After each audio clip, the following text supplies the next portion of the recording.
Sebuah truk menabrak belasan motor dan 2 unit mobil di sebuah pasar tradisional di Lampung. Diduga truk mengalami remblong hingga hilang kendali.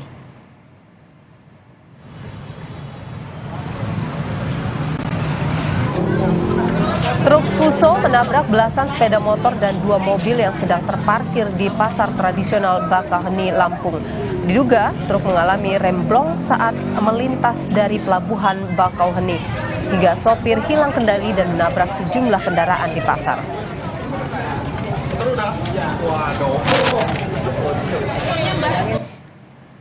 Polisi melakukan olah TKP untuk memastikan penyebab kecelakaan. Tak ada korban jiwa dalam peristiwa ini. Tetapi 1 orang terluka dan langsung dibawa ke puskesmas terdekat.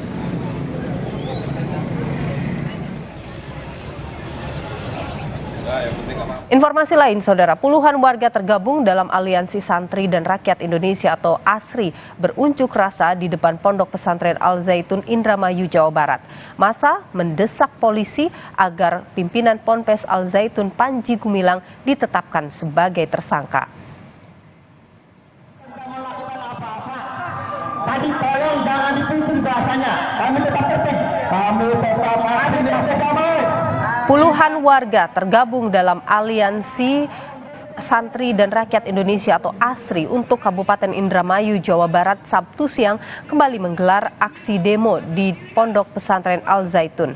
Massa mendesak polisi segera menetapkan pimpinan Pondok Pesantren Al Zaitun Panji Gumilang untuk ditetapkan sebagai tersangka. Hindari aksi anarkistis, aparat kepolisian juga menjaga ketat di depan gerbang kawasan Ponpes Al Zaitun. Unjuk rasa berlangsung tertib dan damai. Akan kamu lakukan apa-apa. Tadi tolong jangan dipimpin bahasanya. Kami tetap tertib. Kami tetap masih dirasa damai. Pimpinan Pondok Pesantren Al Zaitun Indramayu, Jawa Barat Sabtu siang terlihat memantau kondisi sebagian taman dan bangunan di pintu gerbang depan Pondok Pesantren. Ditemani sejumlah pegawainya, Panji Gumilang sempat menyapa sejumlah wartawan yang sempat menanyakan kondisinya di depan pintu gerbang Ponpes Al Zaitun.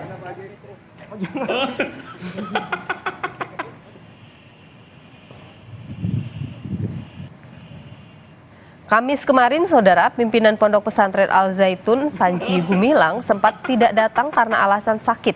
Namun Sabtu siang, Panji Gumilang terlihat memantau taman dan bangunan di area gerbang depan Pondok Pesantren. Saat ditanya absen dari pemanggilan Bareskrim Polri, Panji Gumilang menyatakan bagian tangan kirinya sakit karena mengalami patah tangan sehingga tidak bisa memenuhi pemanggilan Bareskrim tersebut. Ya, sehat. Siap, ketemu lagi. Ya, sehat. Yang sakit apa sih kemarin ya? Patah. Tangan kiri. Kenapa sih? Patah. Dibilang patah kok kenapa?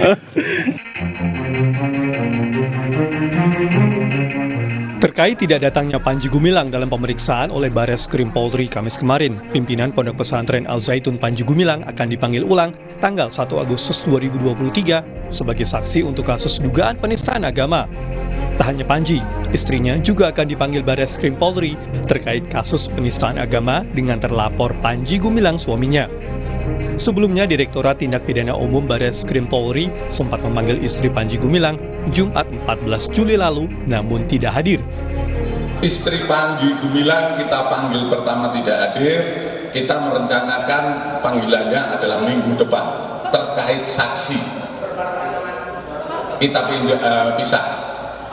Tanggal 1 nanti Panji masih sebagai saksi dipanggilnya?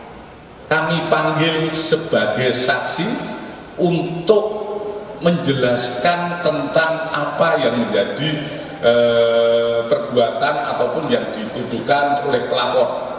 Sampai saat ini kita sudah menerima 3 laporan polisi dan 2 pengaduan masyarakat. Yang kemarin pengaduan ada di Polda Jabar, lain sebagainya, kita tarik semua LP maupun pengaduannya ke Bareskrim. Polisi mengatakan pemeriksaan dilakukan lantaran istri Panji tersebut turut terlihat dalam video yang dipersoalkan pelapor kasus penistaan agama.